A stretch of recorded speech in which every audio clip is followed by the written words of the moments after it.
This happened when I was 18. I'm 22 now, and I live in San Antonio, Texas. It was my senior year of high school, but this was when COVID just started blowing up. So everything began to shut down, including my school, even though everyone was supposed to be staying home and in quarantine. My friend group and I were going out more than ever. There wasn't much to do since all the non-essential businesses were closed.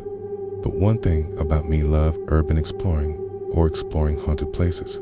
To this day, I still do. I'm not one to scare easily. I've had a couple of experiences with the homeless, and I've even had a gun pointed at me, but nothing compared to how odd and creepy this one instance I came across while exploring was. Moving forward, around this time, I started talking to a girl who I had a class with in high school. Her name was Clarissa. If it weren't for her matching my alibi of what happened that night, I'm sure none of my friends would have believed me. We were still kind of freshly dating, but I somehow convinced her to explore a wooded natural park at 3 a.m. here in San Antonio. The park is called OP Schnabel. It's relatively nice, safe, and very scenic during the day, but at night, it can be a dangerous place. Police usually block the entrances to the area at night, keeping people away. In 2016, a 24-year-old woman named Lauren Bump was brutally murdered and stabbed over 20 times. And in 2021, a boy exploring the woods was shot.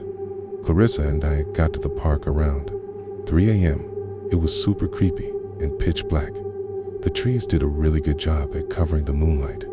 I don't like to have my flashlight on because then my eyes can't adjust to the darkness, and you can really only see what's lit up from the light.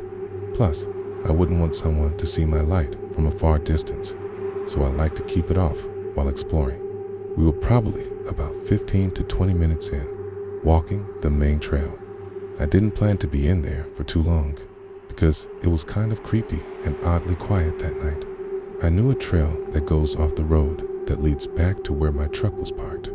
I told her we could take that trail, essentially making a full circle instead of walking all the way back around. She agreed, and so we began walking through that off-road trail. We were probably only about 2 minutes into the off-road trail when suddenly, out of nowhere, a flute began playing. Clarissa and I stopped dead in our tracks and looked at each other, just listening. Whoever was playing it. It was super in cadence and sounded like it was playing some sort of piece of music. However, there was no time for me to process that it may have sounded good. It was creepy as hell. As I said before, I don't scare easily, but 15 seconds into the flute solo, Clarissa began trembling in fear and on the brink of crying.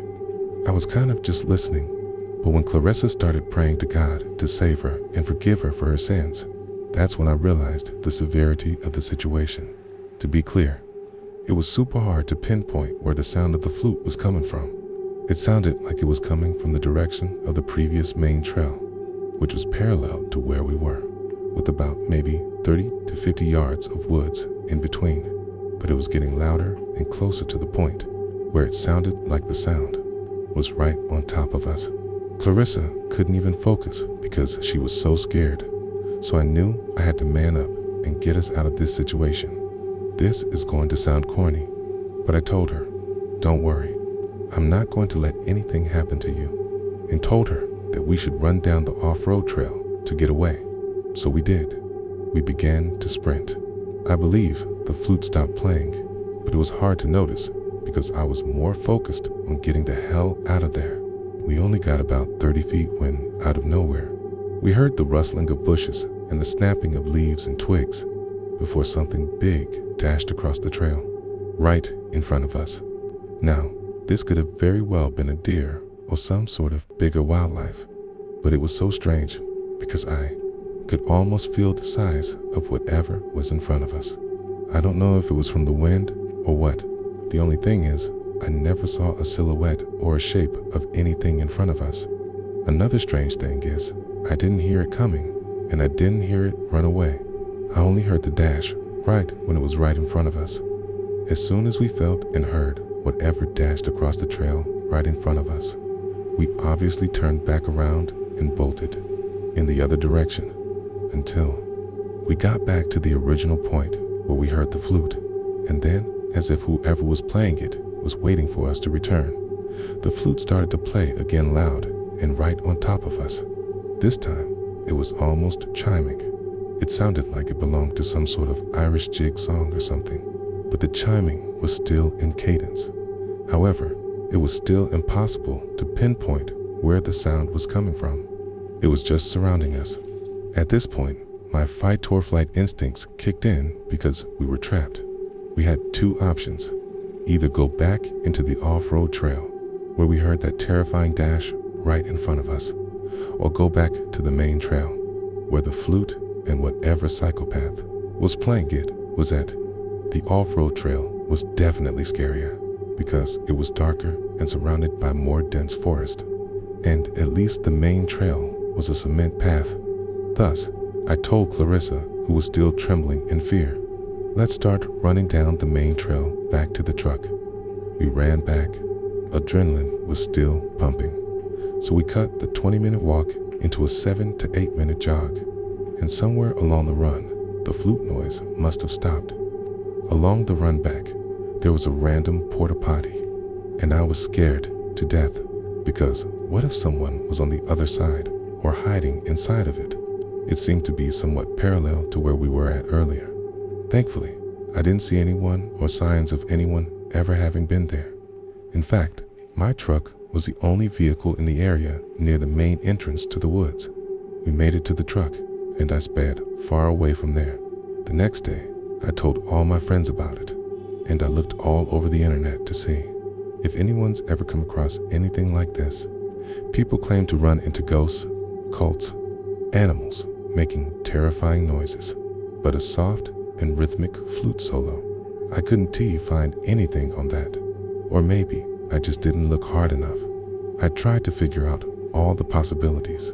There are some houses that eventually lead into a neighborhood on the far edge of the woods, but those houses are at least a couple of miles away, and we were fairly deep into the woods, so there's no way the sound could have traveled that far because, I'm telling you, the flute was clear as day, and it was 3 a.m. Obviously, I never found out who was playing that flute or what dashed right in front of us. I actually kind of got chills writing the story. The more I think about it, it actually seems more paranormal rather than something scary on a tangible level. I don't know if it was a person, ghost, cult, or what. I'm really hoping someone might have a rational explanation. Either way, I never really went back to those woods at night. I still explore plenty of creepy places, but never really came across anything like that ever again.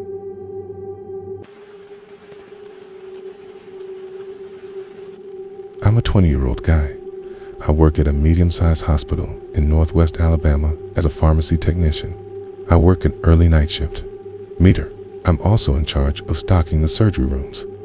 I work for 7 days in a row and then have 7 days off. Working the 7 sucks, but the 7 off feels amazing. I work Thursday through Wednesday, and on my 6th night working, Tuesday left a little early to go stay with my wife at her aunt's house, about 30 minutes away from our house. She was babysitting her little cousins while her aunt and uncle were on a trip. The house didn't have any curtains, so she felt uneasy for the few nights she was there. I didn't go with her at first because it was during my work week, and she told me there was really no point. If I was going to get there around 5 a.m. and then go to sleep once the sun started to rise. But on her last night babysitting, she felt extremely anxious, so I told her I was coming over. She's stubborn, but she thanked me and felt so much better once I arrived. Working the night shift for the last 2 years has really taken a toll on me mentally, and I think I've started to develop some slight insomnia. I literally could not go to sleep after getting to my wife's aunt's house. This isn't anything new, but I had never stayed up for more than about 28 hours before. Even if I wanted to, I couldn't sleep because we had a really big day ahead of us. We had to drop our little cousins off at school. Our friend was having a gender reveal party. We had to go shopping because we had no groceries at home, since she had been away for the last 3 days, and I had to be at work at 6 p.m. I ended up falling asleep in the car for a little less than 10 minutes. I was really feeling that wave of sleepiness come over me, but I ended up getting a huge Red Bull and another energy drink once I got to work. I had my wife drive me to work and pick me up since my brakes needed to be changed, and I wasn't driving my car, and also because neither of us trusted myself to drive her car in over 24 hours of no sleep. It was Wednesday night now, and I had been awake since about 2 p.m. on Tuesday afternoon. My shift started out fine. If I could stay busy, that tired feeling wouldn't really get to me. I put in my earbuds and was listening to music as I was stocking the surgery rooms with their meds. It was a weeknight, so there were still some late surgeries finishing up, and housekeeping was cleaning up some operating rooms that had been used. It's not uncommon for surgery personnel to come into the room. I was in and grabbed something that the room they were using may be out of, so I usually turn around and at least smile, and they smile back. I was in my own little world, stocking the Omnicell machine with meds and listening to music, when I heard the door behind me open. There was that distinct high-pitched squeal when a door needs its hinges to be oiled, and then the loud crash that heavy wooden doors make when they shut. So I turned around to see who it was, like always, except there was no one there. I didn't really get worried about it. Maybe they opened the door and saw I was in there and just decided to go to another room, so I continued on. As I pushed my cart to the next room, the light in this room was off. I opened the door, and I swear I saw someone hunched over by the Omnicell machine, digging through the sharp bin. If you don't know what that is, it's a bin where you dispose of needles and vials after use, instead of just putting them in a normal garbage can. Someone had already been caught doing this before in search of morphine, and consequently was fired. I turned on the light. I was going to ask what they were doing, but when I turned the light on, there was no one there. Okay, now I was starting to get a little creeped out. I didn't know the time frame of when you could start hallucinating after not sleeping for over 24 hours. So I just told myself I was probably seeing things. I needed to just calm down. I finished up stocking surgery with no other occurrences and headed back to the pharmacy. At 2 a.m. every night, we have to deliver patient-specific medications to the nurses' stations. I'm going to use the 5th floor as an example of how the floors are laid out, but each floor number corresponds with which floor they were on. There are 3 elevators in the middle of the floor. If you go left when getting off the elevator, there's the 5,100 and 5,200 side. And if you go to the right, there's the 5,400 and 5,500 side. There are 2 wings on each side. So there are patient rooms, numbered, and the other wing has rooms. Each floor is laid out the exact same way. So each wing has 15 rooms on each side. To shorten the floor names though, I'm going to refer to them as 51, 52, and 54, 55. Recently, the 5th floor specifically, the 54, 55 side had been undergoing some remodeling. So our overflow floor, the 3rd floor, was where they put the patients who were on the 54, 55 side of the 5th floor while they remodeled. Side was empty because there weren't that many people in the hospital that night. I made my way up the hospital, delivering meds to the nurses, stationed floor by floor until I got to the 5th floor. I went to the 51, 52 side, delivered the meds, and decided to go check out the progress of the 54, 55 side. As I went over there, I just got creeped out. There were no nurses, no patients, just the long, empty hallways. The surgery rooms are already empty and desolate most nights, so I'm used to walking around down there, no problem. But seeing empty patient rooms just creeped me out. I walked slowly down the 55 side. I heard a noise that sounded like one of the hospital beds rattling. As I passed room 5512, I quickly found out what the noise was. As I looked into the room, I saw an old man violently shaking as if he was having a seizure. Blood was running down his eyes, nose, and out of his mouth.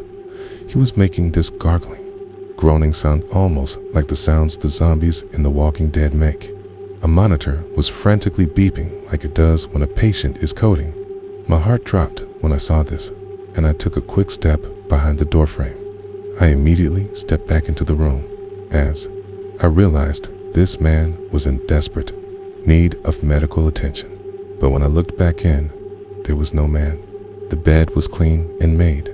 The monitor was off, and there were no signs that anyone had even been in that room for at least a whole day. I thought at that point I was for sure hallucinating. I quickly made my way back over to the elevators and made my way back down to the first floor where the pharmacy is. As the elevator doors opened, an old man in a security shirt and hospital badge got on the elevator. He patted my shoulder as he walked past me. It was that same man I had seen moments before, having a seizure and making those zombie-like noises. He smiled at me as the doors closed, and I watched the numbers on the elevator go all the way up to the 5th floor. I didn't push the button for the elevator to come back down, but the same elevator came back down to the 1st floor and opened. There was no one on the elevator. I ran back to the pharmacy and sat in a chair for the rest of my shift until my wife came and picked me up. As I was waiting, I Googled when hallucinations start when you haven't slept. It said between 30 and 48 hours, and I was on hour 38 of no sleep, so it made sense. The pharmacy is located directly under the 54-55 side, so when I walk in, I can see the window at the end of the hospital wing on the 24-34. Sometimes, as I wait on the elevator on that side to go back down to the pharmacy, I look out the window. As I was walking out to my wife's car, I looked back up at the 5th floor window and saw the same old man looking at me through the window. I got chills as I got into my wife's car. I didn't say anything about what I saw that night. I'm not sure why I would have hallucinated that specific man, as I've never seen him before, and even if I have, he has no significance in my life whatsoever. I'm still not sure though if that was even a hallucination or if what I saw that night was real. It certainly felt real. I went to sleep immediately after getting home.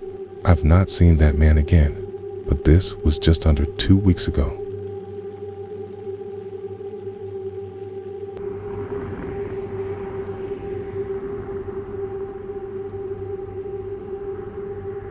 I live with my boyfriend in a house he owns. It's a modest home in a quiet, safe neighborhood where violent crime is rare. Compared to the other houses in the area, ours is on the smaller side, but it's still a great place to live. It's a single-story house with 3 bedrooms, 2 bathrooms, and a basement. Our street is private and peaceful, with only 8 houses on the block. The way the road curves means no one's house directly faces ours, which gives us a lot of privacy. At the end of the block, there's a small wooded area. Last October, my boyfriend, Matt, went to Vegas for a bachelor party weekend. I was alone from Thursday to Monday. On Friday night, after work, I invited some girlfriends over for a wine night. We were in the living room watching scary movies when suddenly the doorbell rang. We all froze and looked at each other, wide. The timing felt surreal, like something out of the movies we were watching. I got up to peek through the tiny glass panel at the top of the front door, but I couldn't see anyone on the porch. There were 4 cars in the driveway, so whoever rang the bell had to know people were home. My friends and I shrugged it off, deciding it was probably just a prank and unfortunately timed ding-dong ditch. After everyone left, it was late, and I went straight to bed. But less than an hour later, I was jolted awake by the doorbell ringing twice. I checked my phone. It was 1 a.m. My heart started racing. No one should be outside my house at this hour. I immediately called Matt, who sounded drunk and was in a loud bar. He had to step into a bathroom to hear me. I told him what was happening, and he told me to stay in the bedroom and not open the door for anyone. He didn't suggest calling the police, so I didn't, at least not yet. I tried to calm down and go back to sleep, but just as my heart rate started to slow, I heard something outside, a faint clicking sound.